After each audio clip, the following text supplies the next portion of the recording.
তাহলে প্রথম লাগবে একটা মন মানসিকতা। এরকম মন মানসিকতা না হলে সে কোনোভাবে কাজ করতে পারবে না, এরকম মন লাগবে। লেবু কাটার জন্য ভাই একটা লেবুতে যা করেছিস 200 লোক খাবে।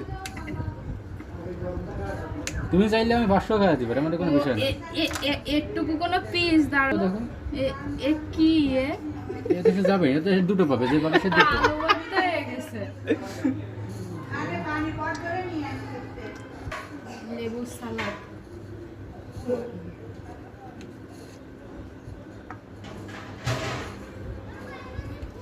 আর এটা রান্না হচ্ছে।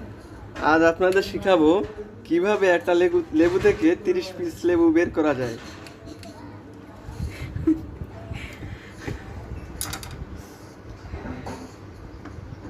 বাংলাদেশি ট্যালেন্ট, এর ভিতরে অনেক ট্যালেন্ট লুকোয়ে আছে।